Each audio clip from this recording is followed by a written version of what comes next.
लोगों को ये समझना पड़ेगा कि सिर्फ आईना रगड़ते रहने से साफ नहीं दिखा जा सकता, उसके लिए खुद का चेहरा भी धुलना पड़ता है। साथियों नमस्कार, ये बहुत ही महत्वपूर्ण वीडियो है, इसको आप देखिएगा।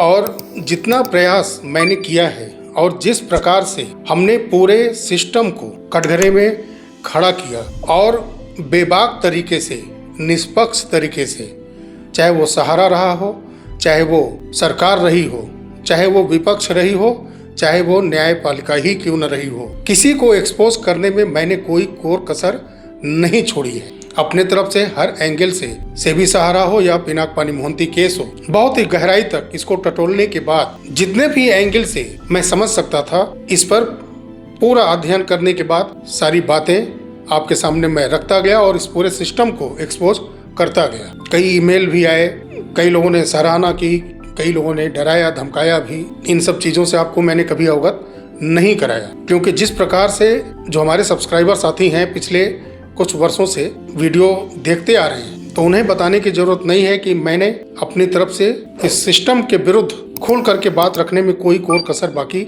नहीं छोड़ा। आपको पूर्ण रूप से जागरूक करता रहूं। बहुत लोग कमेंट बॉक्स में आए, अब शब्दों का प्रयास लगातार करते रहे, बोलते रहे।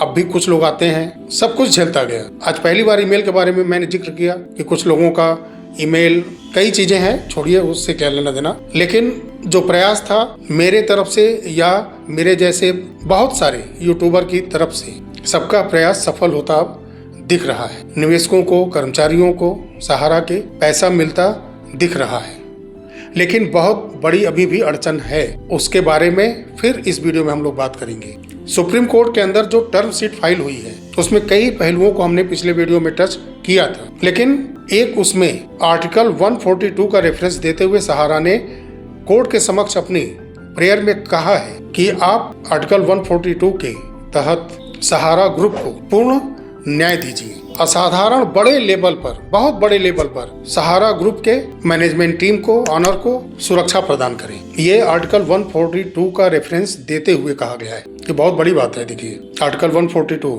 जिस पर कि देश की राष्ट्रपति और सुप्रीम कोर्ट सरकार इस समय लंबे समय तक सुनवाई करने के बाद फैसला भी सुरक्षित है।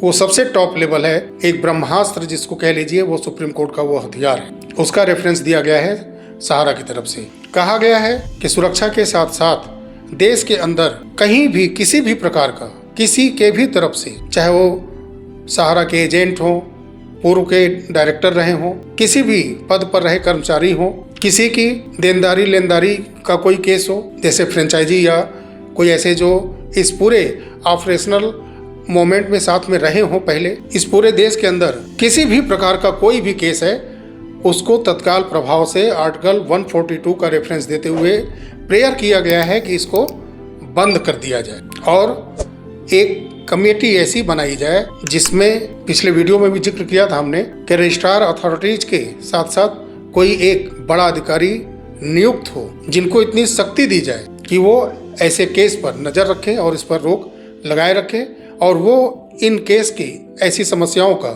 हल स्वयं से करें।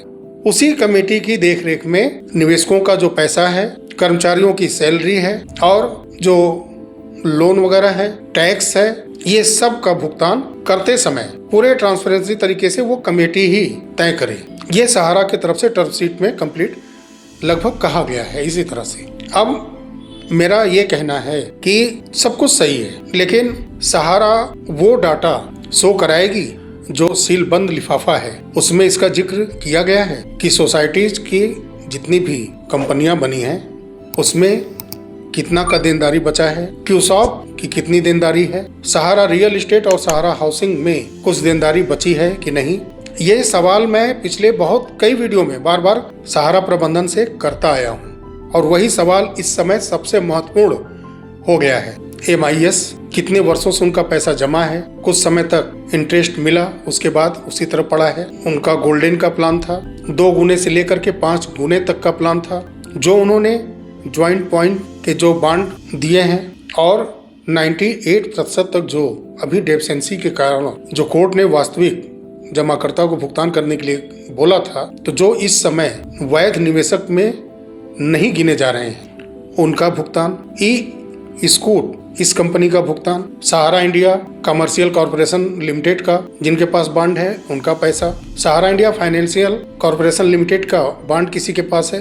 तो ऐसे जो नाम इस समय ध्यान आ रहा है मैंने आपको बता दिया। ऐसी बहुत सारी कंपनियां होंगी जिनकी अभी देनदारी होगी और बहुतों को सहारा ने दिया होगा, उनसे लेनदारी भी उनके ऊपर होगी। तो इन सब कंपनियों का लेखा जोखा, ब्याज सहित भुगतान, इन सारी कंपनियों का डाटा कोर्ट के अंदर क्या उस बंद लिफाफे में होगा?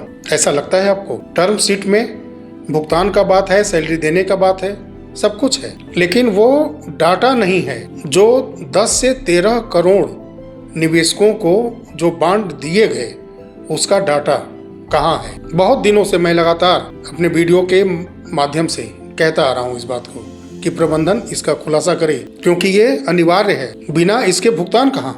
मान के चलिए कि जिनके पास बॉन्ड है और फिलहाल तो उनको अवैध निवेशक बता ही दिया गया है, सहारा खड़ा नहीं दिखी, क्योंकि काफी समय हो गया है, 2 साल से ऊपर पोर्टल चल रहा है, इन निवेशकों का डाटा ही मैच नहीं किया है। तो क्या इसको सहारा महसूस करती है? इनका डाटा कोर्ट में देगी जो सीआरसीएस पोर्टल पर नहीं दे पाई अभी तक। पैसा मिलता या नहीं मिलता, 5-5 हजार करोड़ 2 बार रिलीज किए गए तो उतना से भुगतान तो नहीं हो जाता, लेकिन सबका पैसा तो खड़ा हो जाता ना अगर डेफिशिएंसी को दूर कर दिया गया होता। नहीं मिलता, 10,000 रुपये भी नहीं मिलता, लेकिन ये क्लियर तो हो जाता कि हाँ इन 4 सोसाइटियों के ये जेन्युइन इन्वेस्टर हैं। कई एजेंट लोग मिल करके पिनाक पानी मोहंती केस में आईए लगाने में कामयाब हुए, बहुत ही सराहनीय प्रयास रहा। सेबी सहारा केस में एक रिट पिटीशन भी लगी है एनजीओ की तरफ से, उसमें कई बड़े एजेंट लोग साथ में मिल करके वो रिट पिटीशन लगाने में कामयाब हुए।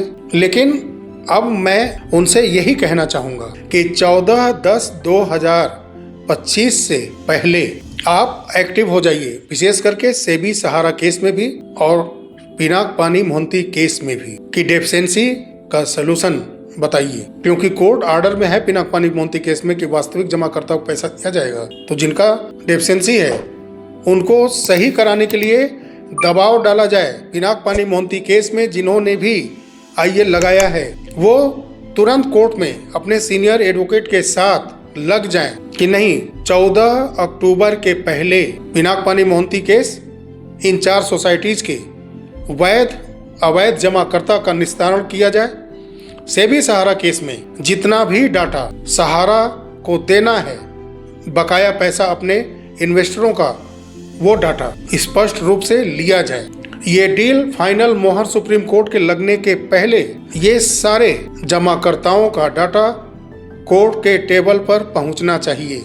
अगर वो बंद लिफाफे में, जो सील बंद लिफाफा है डील के बारे में, सुप्रीम कोर्ट के सामने रखा जाएगा, उसमें अगर है तो बहुत अच्छी बात है। अगर है भी तो आप लोग एक्टिव हो जाइए, जो इन केस में आईए के माध्यम से चाहे रिट पिटीशन के माध्यम से सुप्रीम कोर्ट के अंदर पहुंच चुके हैं, वो पता करें कि क्या होने जा रहा है। डील फाइनल होने के पहले डाटा का कलेक्शन जरूरी है। कितने लाख करोड़ की देनदारी है, चाहे वो 1,74,000 करोड़ हो या 3 से 4 लाख करोड़ विथ इंटरेस्ट हो, ये पूरा डाटा कोर्ट के समक्ष होना चाहिए कि ये पहले देनदारी है।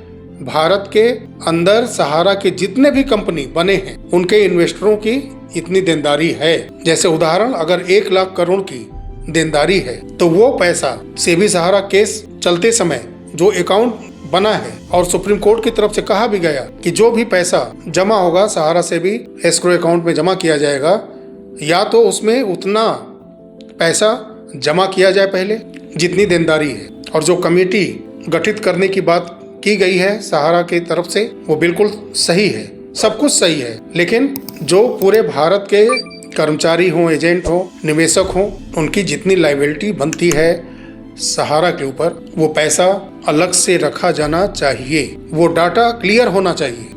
तो जो वहाँ दोनों केस में पहुंचे लोग हैं, सेबी सहारा के अलावा 14 अक्टूबर के पहले पूरा जोर लगा दें, पूरा प्रयास करें। कर रहे होंगे तो बहुत अच्छी बात है, नहीं तो जग जाइए, ये आखिरी समय है। अगर यहाँ ढीला पड़ गए, किसी के टाल मटोल में आकर के इस केस में थोड़ा सा शिथिल पड़ गए या दूर हो गए तो मामला उलझ जाएगा। बहुत इन्वेस्टरों का पैसा हो सकता है कि नहीं मिल पाए, इसलिए जी जान से लग जाइए ताकि पहले डाटा कलेक्शन हो, ये क्लियर हो जाए कि इतना पैसा देना है इन्वेस्टर का। जब तक आप लोग प्रयास नहीं करेंगे डील होने के बाद क्या होगा क्या नहीं होगा, क्योंकि सहारा कुछ नहीं सुनेगी। अब जो टर्म शीट है वो स्पष्ट है। अगर कमेटी बन गई, आर्टिकल 142 का रेफरेंस दिया गया है, ये बहुत बड़ी बात है। एक बार पूरा प्रॉपर्टी ट्रांसफर हो गया, सब कुछ डील पक्की हो गई, तो वो कमेटी जो डिसाइड करेगी वही होगा। तो डाटा अगर पहले से सुप्रीम कोर्ट के काउंटर पर होगा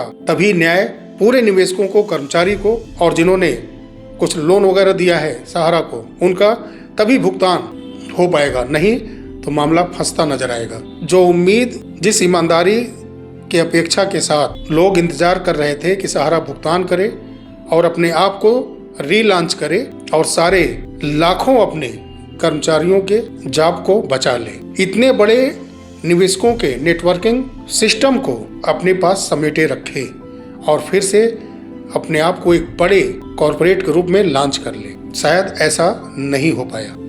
लोगों को ये समझना पड़ेगा कि सिर्फ आईना रगड़ते रहने से साफ नहीं दिखा जा सकता, उसके लिए खुद का चेहरा भी धुलना पड़ता है।